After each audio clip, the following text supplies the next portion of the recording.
माँ, ये नीलम कहाँ है? कहीं दिखाई क्यों नहीं दे रही? छत पर भी नहीं है। नवीन ने सीढ़ियों से उतरते हुए कहा तो कावेरी जी गुस्से से बोली, बेटा मुझे क्या पता, मैं तो खुद इंतज़ार कर रही हूँ कि कब वो कुलछनी बहू दर्शन देगी और मुझे मेरी सुबह की दवाई के साथ चाय मिलेगी। तभी कावेरी जी के बड़े बेटे और बहू भी वहाँ आ गए। बड़ी बहू भावना एक मल्टीनेशनल कंपनी में मैनेजर थी। उसने अपने हाथ में ली हुई फाइल को मेज़ पर पटका और चिल्लाई, ये घर है या कबाड़ खाना? माँ जी, आपकी लाडली बहू ने आज हड़ताल कर दी है क्या? मेरा लैपटॉप बैग कहाँ है और बच्चों का दूध? सब कुछ अस्त व्यस्त है। मुझे जल्दी मीटिंग में पहुंचना था और यहाँ झाड़ू तक नहीं लगी। तभी छोटे बेटे नवीन ने कहा, माँ अब आप ही किचन में जाइए और हमारे लिए कुछ बना दीजिए। ये सुनकर कावेरी जी के पैरों तले ज़मीन खिसक गई। मैं चाय बनाऊँ? नवीन, तुझे याद भी है आखिरी बार मैंने रसोई का मुंह कब देखा था? जब से तेरी शादी हुई थी। नीलम बहू इस घर में आई तब से मैंने तो एक तिनका तक नहीं उठाया और अब तुम चाहते हो कि मैं इस उम्र में पसीने में भीगकर रोटियां बेलूं? तब तक घर के सारे बच्चे भी नीचे आ गए। घर में चीख पुकार मच गई। कोई मोजे ढूंढ रहा था, कोई टिफिन मांग रहा था, तो कोई चाय के लिए तड़प रहा था। कावेरी जी का घर जो कभी छोटी बहू नीलम की मेहनत से चमकता था, आज एक मलबे के ढेर जैसा लग रहा था। नीलम की शादी को पूरे 8 साल हो चुके थे। जब वो इस घर में पहली बार आई थी तो उसकी आंखों में ढेरों सपने थे। वो एक छोटे शहर की सीधी सादी लड़की थी जिसे सिखाया गया था कि ससुराल ही लड़की का असली घर होता है। लेकिन उसे क्या पता था कि वो इस घर में बहू नहीं बल्कि एक मजदूर बनकर आई है। शुरुआत के दिनों में वो सब कुछ खुशी खुशी करती। कावेरी जी अक्सर कहती, देख बहू, हमारी बड़ी बहू भावना तो नौकरी करती है, इसलिए अब तो तुम्हें ही घर संभालना होगा। आखिर घर की लक्ष्मी तो तुम ही हो। नीलम को उस वक्त घर की लक्ष्मी शब्द एक सम्मान लगता था, पर धीरे धीरे उसे एहसास हुआ कि ये शब्द उसे बेड़ियों में जकड़ने के लिए इस्तेमाल किया गया था। वो सुबह 5 बजे उठती, पूरे घर में झाड़ू पोछा लगाती, फिर सबके लिए अलग अलग पसंद का नाश्ता तैयार करती। वो बिना उफ किए सबका ख्याल रखती। शादी के 2 साल बाद जब एक दिन उसने अपने पति से कहा, नवीन क्या हम घर में एक सफाई वाली रख सकते हैं? मुझसे अकेले इतना बड़ा घर नहीं संभलता। तो नवीन ने उस वक्त अपनी चाय का कप मेज़ पर पटका, नौकरानी? तुम्हें नौकरानी चाहिए नीलम? इसलिए ताकि तुम दिन भर सो सको। अरे मेरे बड़े भाई और भाभी बाहर जाकर 8-8 घंटे काम करते हैं, पैसे कमाते हैं।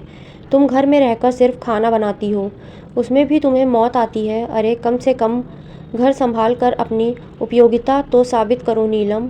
बस उस दिन सुबुक कर रह गई थी। उसे समझ आया कि इस घर में काम की कीमत तभी है जब वो पैसे कमाए, पसीने और थकान की या कोई वैल्यू नहीं थी। कावेरी जी का व्यवहार तो और भी क्रूर था। हर शाम जब डाइनिंग टेबल पर बैठते तो वो नीलम की किसी छोटी सी गलती का पहाड़ बना देती। सुनो नवीन, आज तुम्हारी बीवी ने दाल में नमक ज़्यादा डाल दिया। मैंने इसे 1000 बार सिखाया है, पर इसके दिमाग में तो गोबर भरा है। इसके बाप ने दहेज में ऐसी और वॉशिंग मशीन तो दी ही नहीं। सोचा था कम से कम ढंग की बेटी दी होगी, पर ये तो वो भी नहीं निकली। ये सुनकर पूरा परिवार ठहाके मारकर हंसने लगता। नीलम उस वक्त रसोई के कोने में खड़ी होकर बस अपनी साड़ी के पल्लू से आंसू पोंछती रही। उसकी आंखों के आंसू गर्म खाने के धुएं में छिप जाते थे। जेठानी भावना अक्सर कहती, नीलम तुम्हें तो शुक्रिया अदा करना चाहिए कि तुम्हें इतने बड़े घर में रहने को मिल रहा है, वरना मेरी बहन का रिश्ता आया था नवीन के लिए, जो एक सॉफ्टवेयर इंजीनियर थी। पर माँ जी ने सोचा कि एक अनपढ़ बहू होगी तो घर के काम अच्छे से करेगी।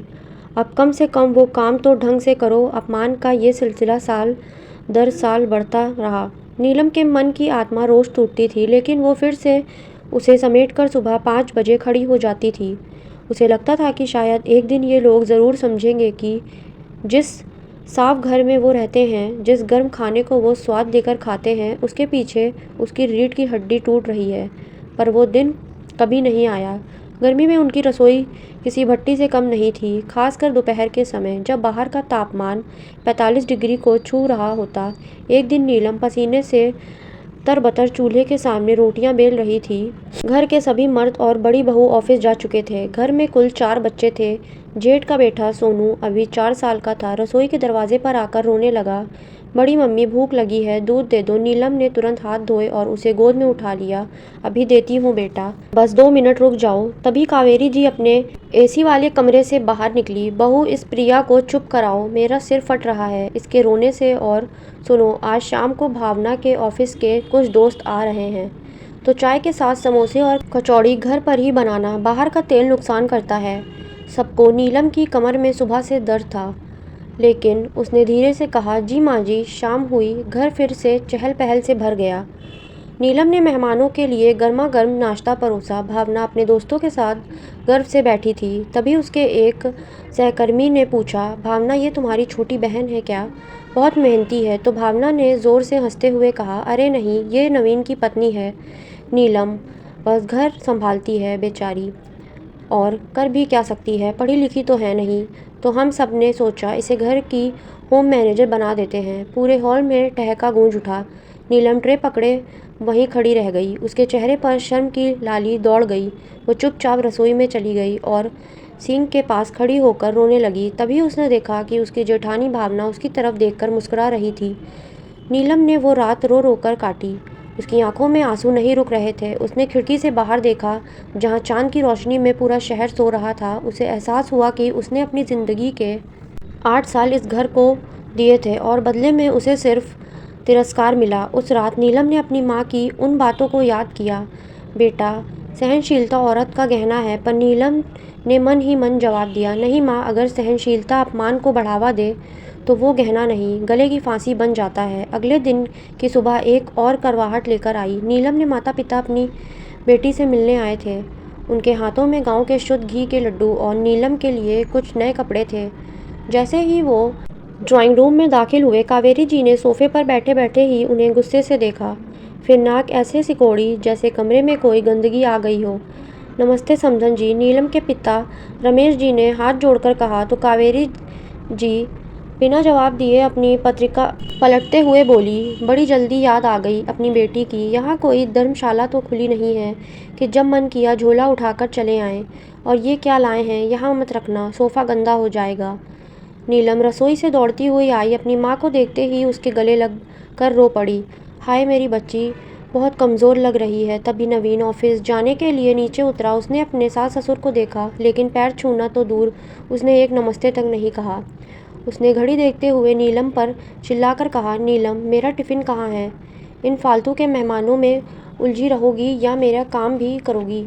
मुझे ऑफिस के लिए देर हो रही है। रमेश जी का चेहरा उतर गया।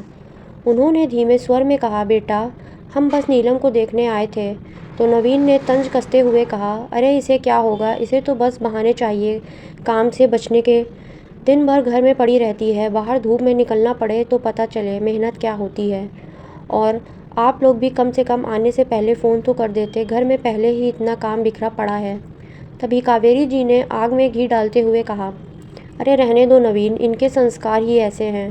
दहेज के नाम पर तो एक फूटी कौड़ी नहीं दी, अब यहाँ मुफ्त का खाना खाने चले आए। बहू जा, रसोई में इनके लिए सूखी रोटी और पानी वाली दाल बना दे, ज़्यादा ताम झाम करने की ज़रूरत नहीं। ये सुनकर नीलम का खून खौल उठा।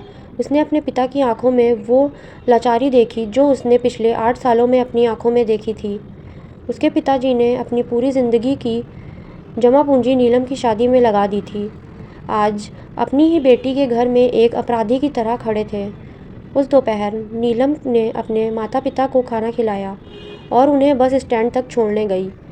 चलते वक्त उसके पिता ने उसकी हथेली में 500 रुपये का नोट रखा और कहा, बेटा अपना ख्याल रखना, अगर तुम्हें यहाँ तकलीफ़ है तो बता देना, तेरा बाप अभी ज़िंदा है।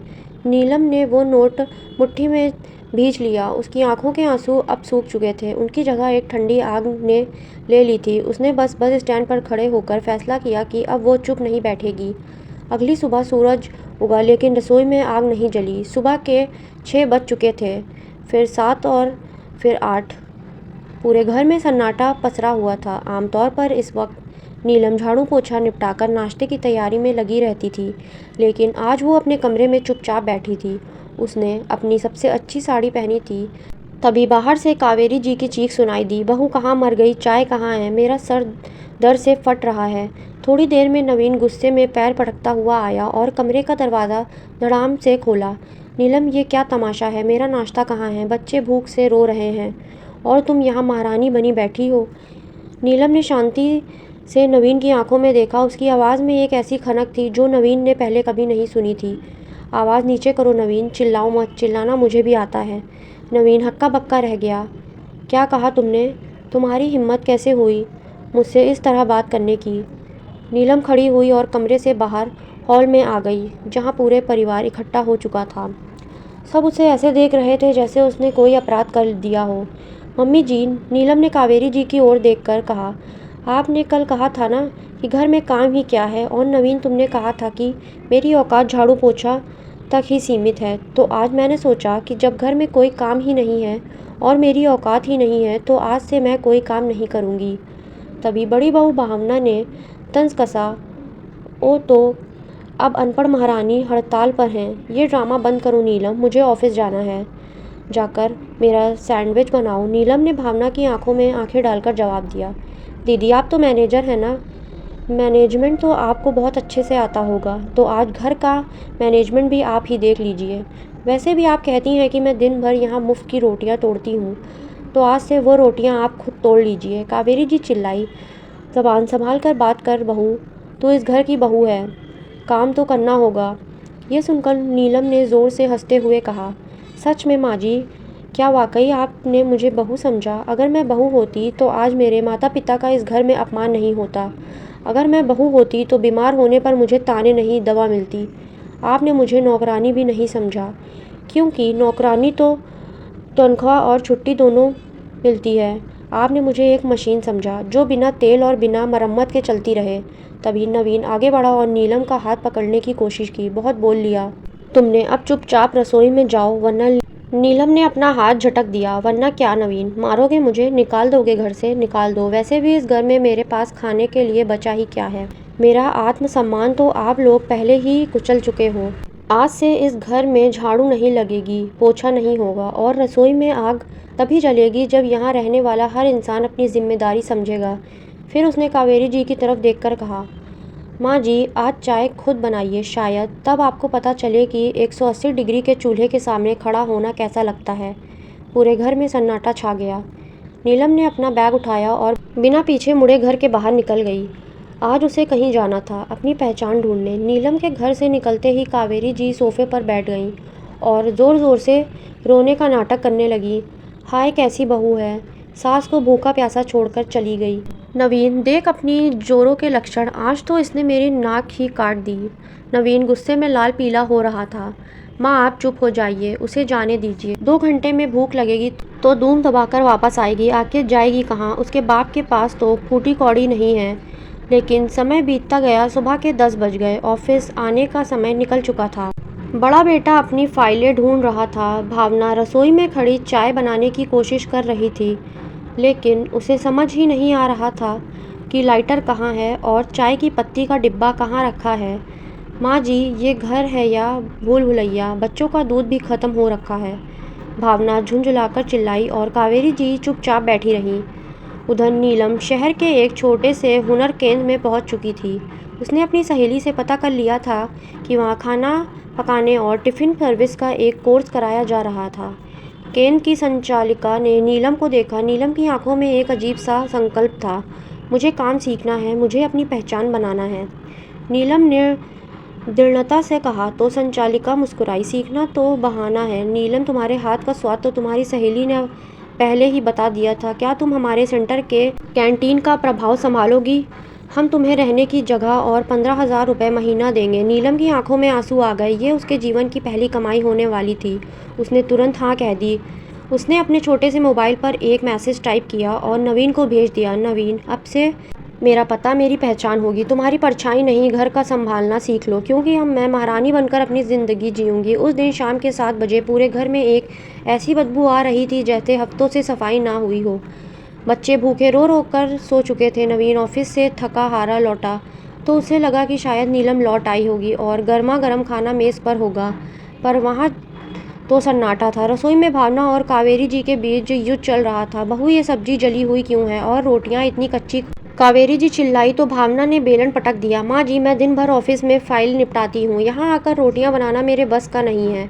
अगर आपको इतनी तकलीफ़ है तो खुद क्यों नहीं बना देती? आखिर आप भी तो इसी घर की औरत हैं। नवीन बीच में ही कूद पड़ा, चुप करो तुम दोनों, नीलम कहाँ है? उसने मुझे मैसेज किया है कि वो वापस नहीं आएगी। तभी बड़े बेटे मोहित ने ठंडी आह भरी, नवीन आज मुझे एहसास हुआ कि हम कितने बड़े बेवकूफ़ थे। नीलम सिर्फ खाना नहीं बनाती थी, वो इस घर की आत्मा थी। आज घर का कोना कोना गंदा है, बच्चे बीमार पड़ रहे हैं और हम सब एक दूसरे का गला काट रहे हैं।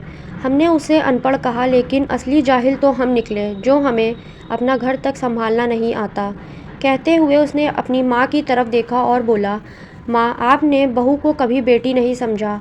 नवीन, तुमने उसे सिर्फ अपनी संपत्ति समझा और भावना, तुमने उसे नीचा दिखाकर अपना कद बढ़ाने की कोशिश की।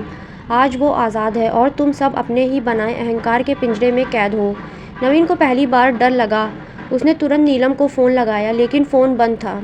उसे अपनी वो बातें याद आने लगी, तुम्हारी औकात झाड़ू पोछे तक की है। आज उसे अपनी औकात समझ आ रही थी, जब उसे एक गिलास पानी के लिए भी खुद रसोई तक जाना पड़ रहा था। रात के 11 पूरा परिवार डाइनिंग टेबल पर बैठा था, जहाँ बाहर से मंगवाया हुआ ठंडा और बेस्वाद खाना रखा था। किसी के गले से निवाला नीचे नहीं उतर रहा था। सबकी आंखें उस खाली कुर्सी की ओर थी, जहाँ नीलम बैठकर सबको खाना खिलाया करती थी और खुद सबके अंत में बची कुची रोटियां खाती थी। उधर नीलम उस वक्त अपने नए कमरे में खिड़की पर बैठी थी। उसने अपनी हथेली में रखे उस 500 के नोट को देखा, जो उसके पिता ने दिया था। उसने उसे चूमा और खुद से वादा किया, अब पीछे मुड़कर नहीं देखना। शुरुआत आसान नहीं थी। सुबह 4 बजे उठकर उसे मंडी जाना पड़ता, ताकि ताज़ी सब्जियां और अनाज ला सके।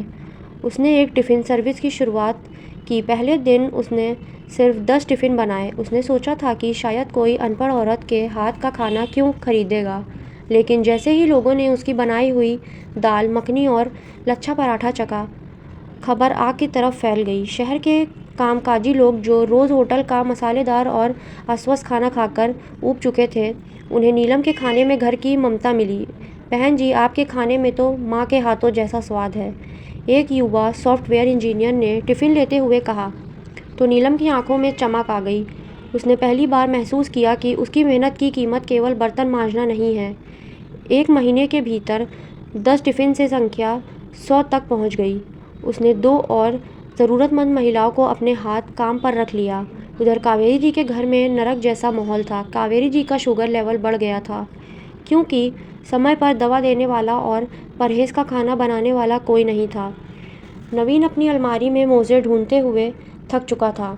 उसे पहली बार एहसास हुआ कि सुबह की चाय से लेकर रात के दूध के गिलास तक नीलम एक अदृश्य फरिश्ते की तरह सब संभालती थी। अगले 10 दिन बाद ही थक हार कर नवीन ने हिम्मत जुटाई और नीलम के सेंटर पहुंच गया। नीलम पहले से कहीं ज़्यादा सुंदर, आत्मविश्वास से भरी थी। यहाँ क्यों आए हो नवीन? यहाँ झाड़ू पोछा करने वाली नीलम नहीं रहती, नीलम ने सख्त आवाज़ में कहा। तो नवीन की आंखें भर आईं। वो घुटनों के बल बैठ गया। नीलम, मुझे माफ़ कर दो, मैंने तुम्हें जाहिल कहा, लेकिन असली जाहिल तो मैं हूँ, जिसे अपनी पत्नी के प्यार और मेहनत की कदर नहीं हुई। घर नरक बन गया। नीलम, माँ बीमार पड़ गई हैं, बच्चे तुम्हें याद करके रोते हैं, प्लीज़ घर वापस चलो।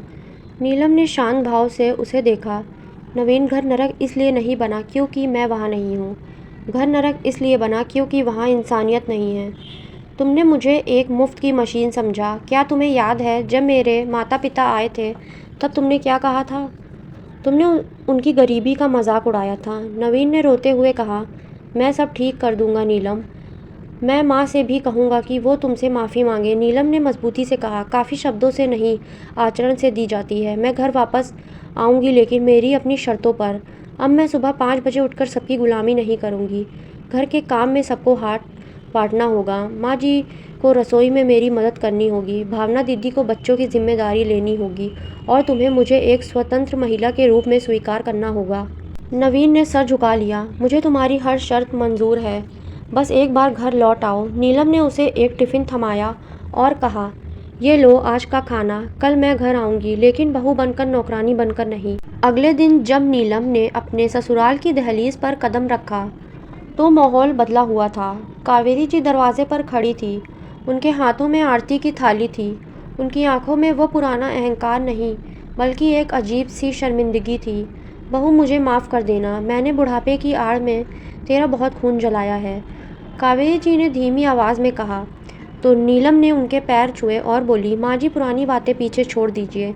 बस याद रखिए कि इस घर की नींव तभी मजबूत रहती है जब उस पर लगे पत्थरों के सम्मान मिले। भावना और उसका पति मोहित भी वहीं खड़े थे। भावना ने आगे बढ़कर नीलम को गले लगाते हुए कहा, नीलम, मुझे गर्व है कि तुमने जो कर दिखाया वो मैं अपनी एमबीए की डिग्री लेकर भी नहीं कर पाई। तुमने हमें इंसान बनना सिखा दिया। उस रात घर में फिर से खाना बना, लेकिन इस बार नीलम अकेली नहीं थी। नवीन सब्जियां काट रहा था, संदीप मेज लगा रहा था, कावेरी जी बगल में बैठकर नीलम और भावना को अपनी पुरानी रेसिपी बता रही थी।